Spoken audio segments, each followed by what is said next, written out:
Bom, voltamos à segunda parte de nossa aula e vamos dar sequência aqui ao nosso aprendizado, né?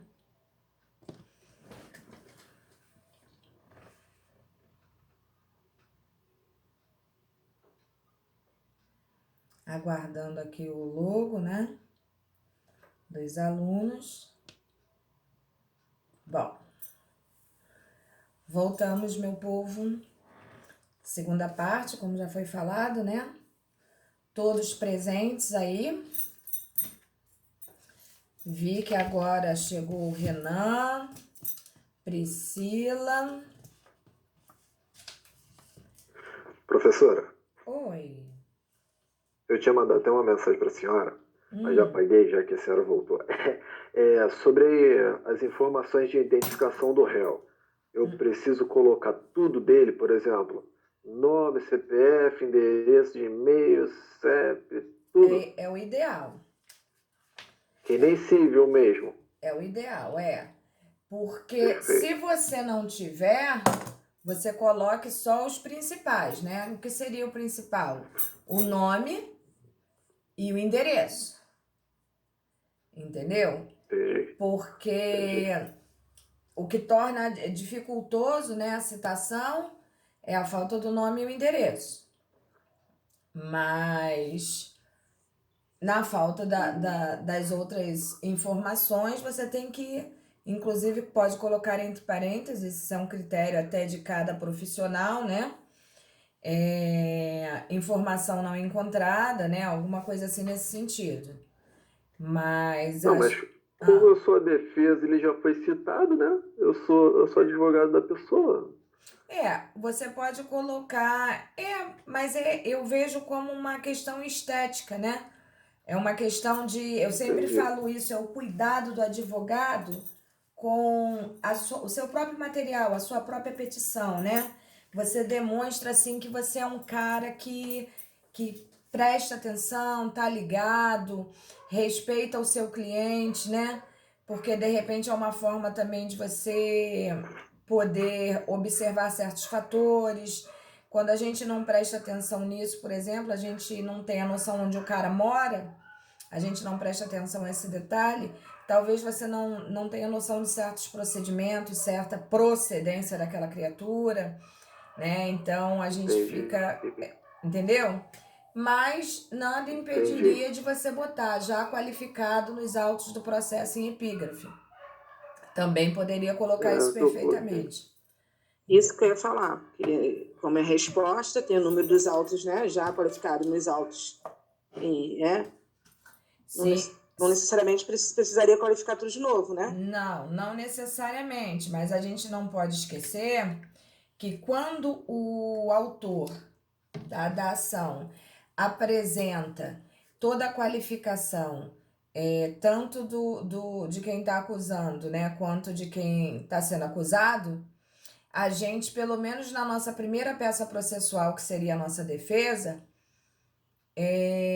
o ideal é que a gente proceda da mesma maneira, né? Isto é uma forma, vamos dizer assim, de respeito à situação. E posteriormente, nós podemos utilizar esse meio tão conhecido da gente, né? Como é já qualificado nos autos. Mas também não há nenhum tipo de óbice em não colocar. Isso vai muito, é muito pessoal mesmo, sabe? Isso vai muito da pessoa que está fazendo a peça processual. E, muito sinceramente, peça processual, eu acho que o nome já diz, né? A peça é processual, se é você que está fazendo, eu diria que você pode dar a tua cara, né? Pessoalidade à sua peça. A verdade é essa. É porque eu sou chata mesmo, eu sou detalhista, entendeu? Eu sou detalhista. Quando eu tô trabalhando, eu diria que quem lê uma petição minha facilmente pode fazer a minha audiência, que não vai ter dificuldade nenhuma de entendimento quanto ao que aconteceu, ao que está sendo acusado, porque eu sou minuciosa. Minuciosa mesmo. Vamos lá. Bom, aos colegas que chegaram agora, Isabelle De Bruin. Você está aí, criança?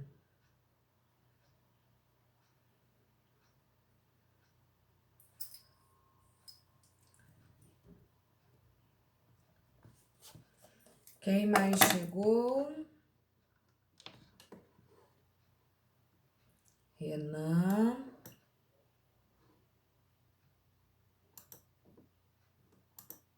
Deixa eu dar uma sacada aqui em vocês.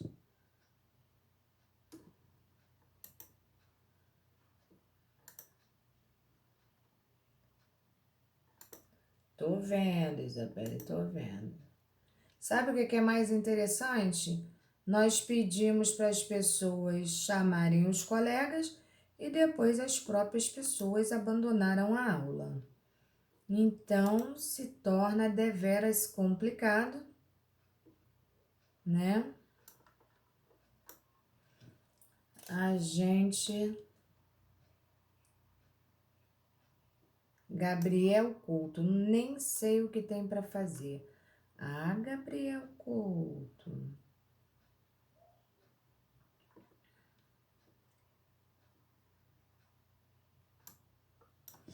Bom, gente, vamos lá. Vamos iniciar nossos debates em relação à nossa defesa técnica? Quem poderia começar?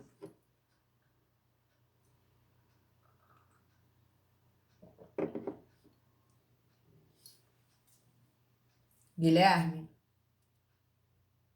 Oi, professora, estava colocando o Igor lá no grupo. Perdão, desculpa. Tendo em vista que você, a Sabrina e a Josi são os que mais comentam na sala de aula, eu vou dar a palavra a um de vocês três, mas como eu já vi que elas duas não estão presentes, Então, sim, a Sabrina está presente. Ela está muito presente. Professora, eu estou presente, mas eu preferia que a senhora desse a voz para o Guilherme. Professor, eu até ajudar as colegas aí, se elas quiserem se pronunciar e falar um pouquinho sobre essa defesa. Fiquem à vontade, gente. bom, então para aqueles colegas que chegaram agora, antes do Guilherme começar a colocar... Oi? Eu vou começar, professor? Você, querido. Sim, Guilherme, você está mais seguro, vai nos ajudar. Isso. Meu Deus. Presta. Não tem, meu Deus, aqui é a sua professora que tá lá com você o tempo todo, que bate papo, conversa até sobre moto, relaxa. Entendeu? Acalma esse coração. Aqui ninguém vai te julgar ou te condenar, não. A gente está trocando ideia. Show. Aos colegas que chegaram agora, sabendo que essa peça processual tem que estar entregue, digitada em PDF, para que quando vocês mandem por e-mail, ela não sofra uma bagunça, porque geralmente acontece assim quando a gente não coloca em PDF, tá? Mandem o Word quando chega aqui, chega toda desformatada. Então, vocês vão fazer essa peça processual e vão enviar até a aula que vem para um e-mail que eu vou passar para vocês pelo Sigur, vou botar lá as regras, vou botar tudo certinho. E qualquer dúvida vocês me perguntem no grupo, que eu tiro. Fato é que isso será uma forma de avaliação de vocês, tá? Não entendo que vocês tenham a necessidade de tirar 10, 11, né? Porque tem aluno que gosta de tirar 11, 10 não basta. Mas creio que vocês devem ter o comprometimento não só comigo, mas principalmente com vocês. Tranquilo? Tranquilo, professor.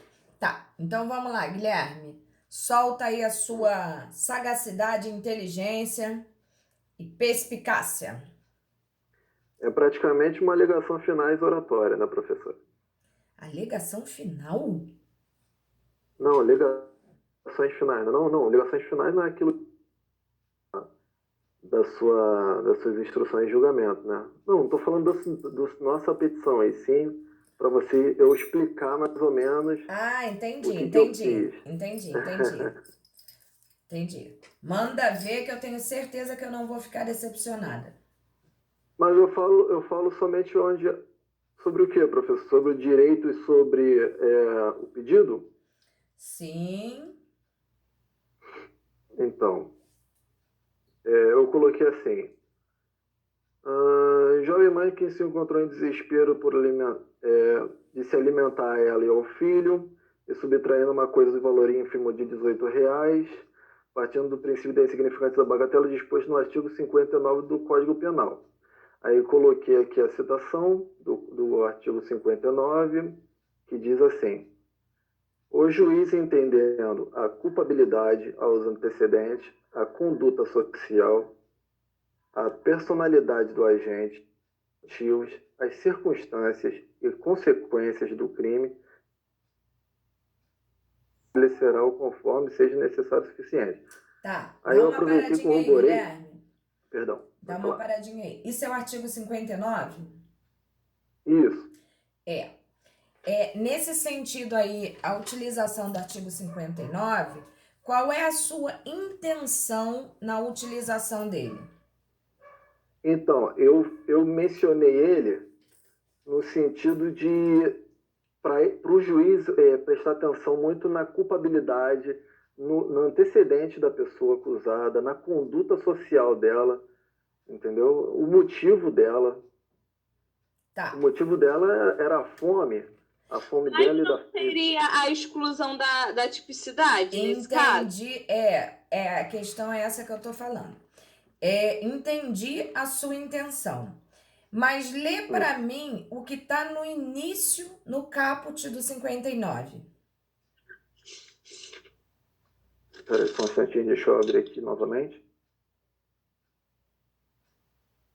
59.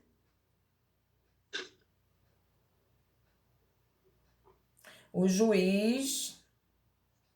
Atendendo a culpabilidade aos antecedentes, à conduta social, à personalidade do agente, aos motivos, às circunstâncias e consequências do crime, bem como ao comportamento da vítima, estabelecerá, conforme seja necessário e suficiente, para reprovação e prevenção do crime.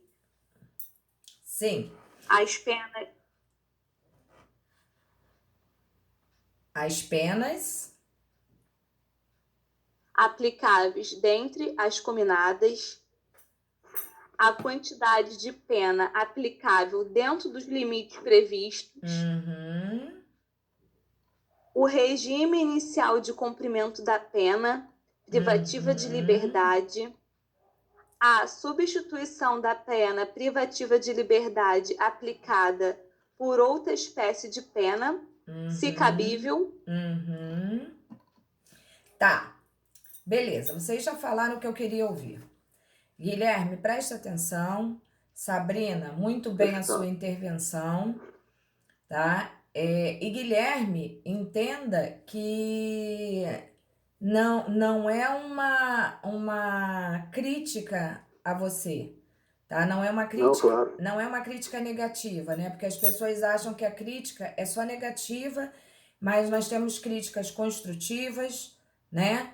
E eu acho que o seu raciocínio, a intenção do seu raciocínio foi muito boa, porque realmente deve pesar para o juiz toda essa estrutura do artigo 59 que você bem colocou aí. Eu não sei se vocês se recordam de direito penal, quando fala exatamente sobre a aplicabilidade da pena.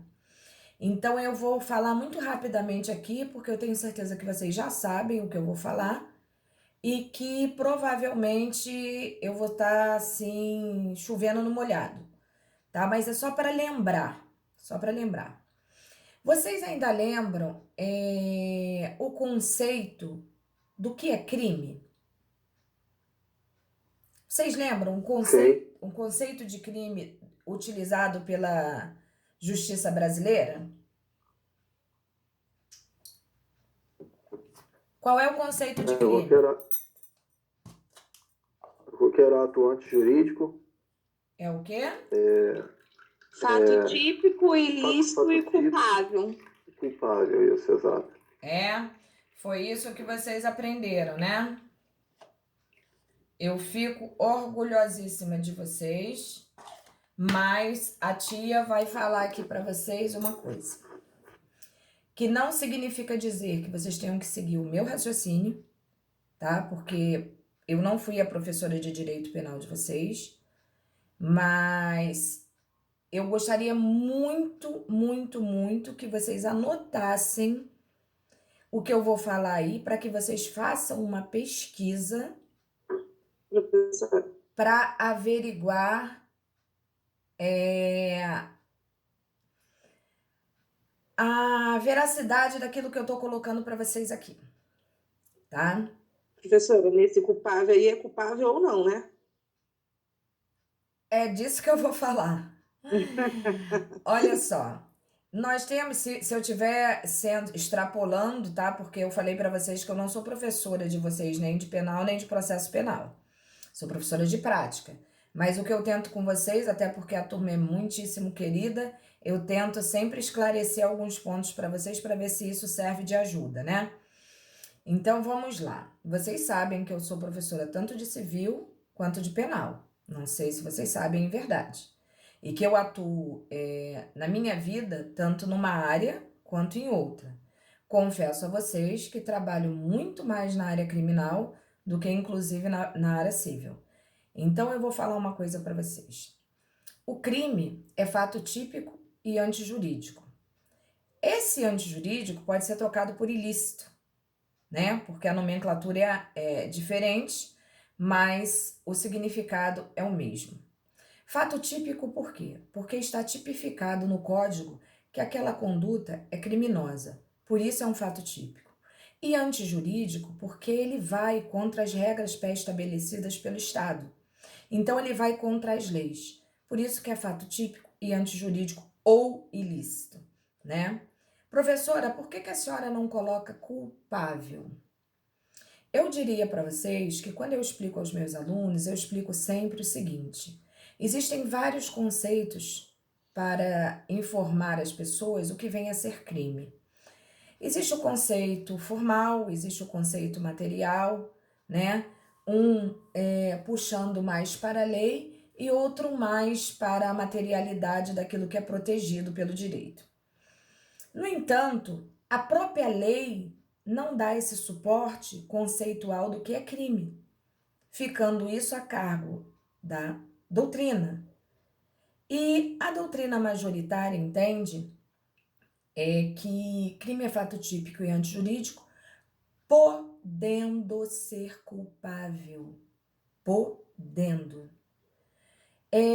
Vocês hão de convir que existem 3 tipos, né, de teorias no seguinte sentido. Da situação do conceito analítico de crime. Provavelmente vocês aprenderam isso em direito penal, né, os conceitos analíticos de crime. E o primeiro conceito analítico de crime diz que crime é fato típico, antijurídico, culpável e punível. Esse conceito fracassou, uma vez que nem todo crime é punível, né? Para tanto, a gente não precisa nem ir muito longe, porque se a gente utilizar uma excludente de ilicitude ou uma excludente de culpabilidade, a gente percebe que nem todo ato considerado criminoso aplica-se uma pena. Então, nem todo crime é punível. Então, esse conceito fracassou. O segundo conceito nos diz o quê? Que é fato típico, antijurídico e culpável. Bom, aí eu vou deixar a vocês a responder esse questionamento. Todo crime é culpável?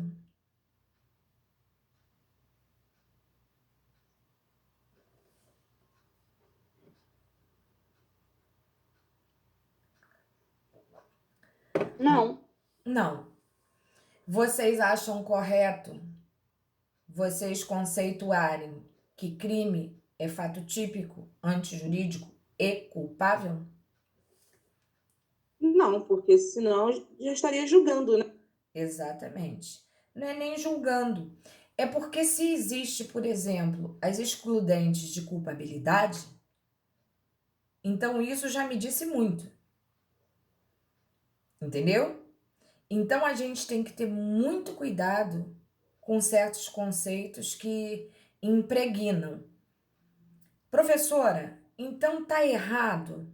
Não, nenhum conceito está errado, uma vez que todos eles são fundamentados.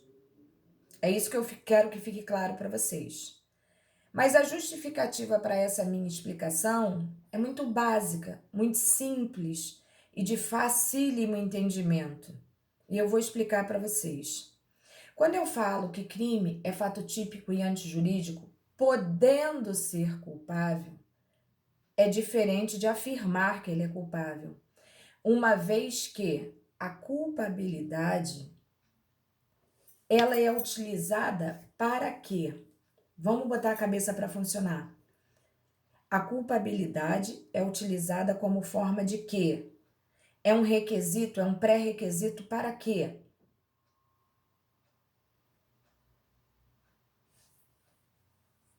E essa culpabilidade que eu tô falando não é aquela culpa da culpa. Para condenar? É por aí. Eu não tô falando dessa culpa da culpa e dolo. Não é dessa culpa que eu tô falando. Tô falando de culpabilidade a nível, Ah, sim. né? Mas eu tenho como apenar uma pessoa se eu não comprovar a culpabilidade dela? Acredito que a culpabilidade, no sentido de que eu falo isso, porque a gente tem esses três pressupostos. Se a gente, porque crime é esses três pressupostos, que é típico, antijurídico e culpabilidade. Se eu tirar um, se eu conseguir arrancar um, eu já vou conseguir, eu já vou indo a caminho de não culpável e não haver crime. Tá. Por isso que depois eu vou tentando derrubar Então, vocês vão fazer uma pesquisa em relação à questão da culpabilidade.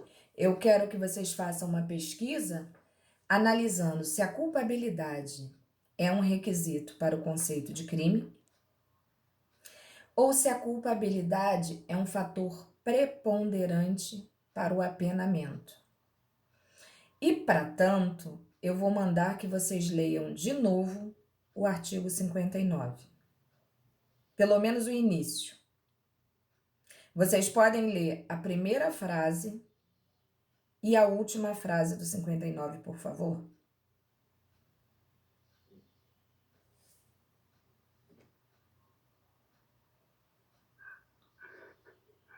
Vou ler aqui, professora.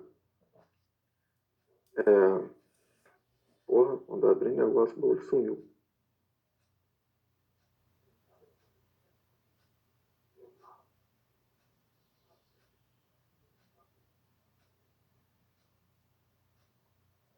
O juiz, atendendo à culpabilidade, Chegou. aos antecedentes, Pode parar. à conduta social. Pode parar. O juiz atendendo à culpabilidade. É isso, Guilherme? Isso, exato. Então percebam que nós estamos falando de culpabilidade. Vai na última frase do caput. Conforme seja necessário, é suficiente para a reprovação e prevenção do crime. Tá. Então, nós estamos falando no artigo 59 sobre o quê? Ele precisa atentar para todos esses detalhes aí que estão no artigo, os que estão no artigo, para quê? Para a aplicação de uma pena?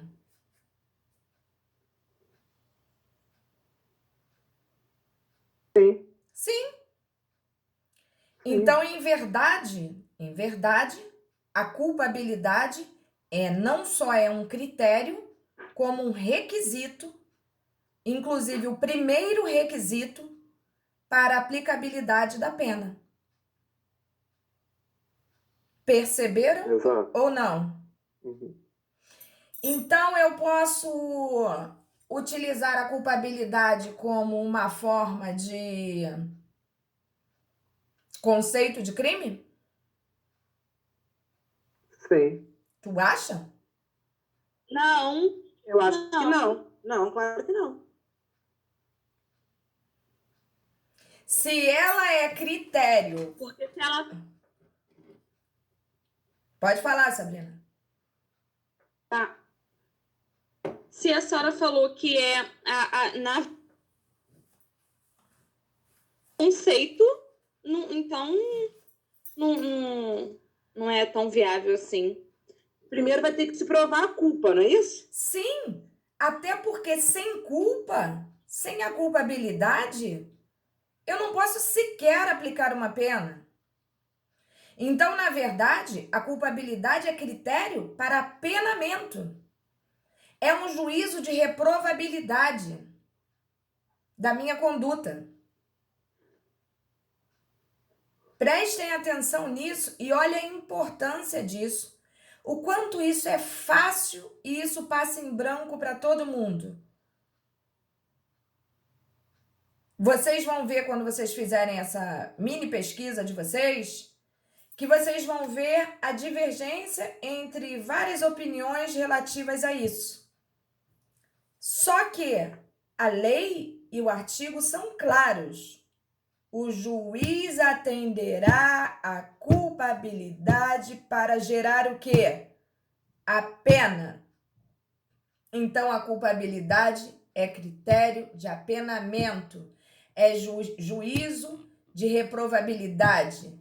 Para tanto, não pode ser enquadrado ao contexto de quê? Conceito de crime. Uma vez que nem todo crime é culpável. Ou eu tô errada?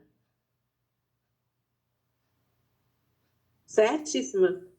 Por Tô quê? entendendo. Tá certo. Pois é, nem todo crime é culpável e nem todo crime é apenável. E nem por isso deixa de ser crime. Se eu mato alguém, agora eu vou sair da culpabilidade no sentido de apenamento e vou entrar numa excludente de ilicitude que vai também me levar a uma situação de liberdade total. Eu mato uma pessoa em legítima defesa. Comprovo essa legítima defesa. Comprovo não ter havido excesso de legítima defesa. Eu posso alegar o artigo 23, uma excludente de ilicitude, baseada na legítima defesa. Sim. Correto? Mas eu matei alguém, não matei? Matou. Uhum. É fato Tô. típico? Sim. É Sim, antijurídico? Sim. Sim. Mas parou. Não mais culpável. Será provar que não é culpável. Porque houve uma excludente de ilicitude neste sentido. No entanto, não deixa de ser um fato típico. Continua a haver a incidência do crime perpetrado. Não pode passar em branco. Até quem mata seja- em legítima defesa vai sofrer um procedimento processual. Entendeu o que eu tô falando? E a excludente de Sim, culpabilidade é a mesma coisa. Ô, Paulo, Oi. Professora. eu achei aqui uma pesquisada rápida no computador enquanto a senhora estava falando, e eu achei uma coisa interessante. Ele fala que um agente comete um fato típico e ilícito, este fica passível de ser submetido à censura do poder estatal punitivo, Isso aí. como se estivesse errado, e por essa razão poderá ser punido. Aí logo Exatamente. após, ele fala que uma frase do professor Damásio de Jesus: a culpabilidade é pressuposto da pena e não requisito ou elemento do crime. Fecha aspas. Isso que eu ia Perfeito. ponderar agora, professora. Oi? Então, isso que eu ia ponderar agora. No conceito de crime, eu acho que ou deveria ser mudado. É culpável ou não, podendo ser culpável ou não, ou tirar esse culpável. Mas minha gata linda, eu, quando dou aula de penal, eu explico essas três situações para dar a vocês o suporte que vocês precisam de entendimento quanto a isso. Por quê? Porque desde que houve mudança na lei, se não me falha a memória, pelos idos de 84, entendeu? Esse conceito que a doutrina adotou foi o que crime é fato típico e antijurídico. E adaptou-se esse podendo ser culpável, porque pode ou não. Porque também tem o caso das exclusões da culpabilidade também, né? Eu mudo meu nome, eu rasgo meu diploma, eu dou um tiro na minha cabeça. Se vocês encontrarem uma condenação onde a pessoa foi retirada a culpabilidade dela e ela teve uma pena, é impossível acontecer, impossível, excluída a culpabilidade, não há como apenar uma pessoa. Portanto, a culpabilidade, como bem disse, se não me falha a memória, acho que foi Juan, a culpabilidade é requisito para o apenamento, muito bem explicitado por Damásio de Jesus, brilhante doutrinador, brilhante advogado, seguido por vários concursos públicos em seus editais, é um clássico e, portanto, deve ser respeitado, tá? Então, eu só falei isso tudo para vocês, para que vocês abram a mente de vocês e que vocês possam entender que o direito, ele tem essas nuances que deixam a gente, assim, um tanto quanto confusos, né? Até porque um mesmo assunto tem várias vertentes diferentes, mas a gente tem que ter o raciocínio jurídico, que não é tranquilo, não é fácil, né? Mas que a gente tem que prestar atenção àquilo que a gente faz e àquilo que a gente fala. E agora foi muito bom o Guilherme ter colocado esse artigo 59, porque o artigo 59 é um artigo que diz o que pra gente? O juiz não pode apenar uma pessoa indiciada, o juiz não pode apenar o réu, o juiz não pode apenar o acusado sem se basear no 59. Ele tem que atender a todos esses requisitos, porque aquilo ali é requisito para apenamento. E se vocês pararem para analisar, o primeiro requisito é a culpabilidade. Então, se eu sou vocês, eu faço uma pesquisa mínima, faz igual o nosso colega aí, que foi fantástico, entendeu? Para que vocês possam entender o que é crime e o que é pena. Um depende totalmente da culpabilidade e o outro não, tá? Então, fiquem espertos quanto a isso, porque isso, inclusive, na hora que vocês vão defender o cliente de vocês, faz toda a diferença, tá? Então, se liguem nisso e o que vocês tiverem dificuldade de entendimento doutrinária, vocês podem perguntar, porque tá dentro da minha seara também,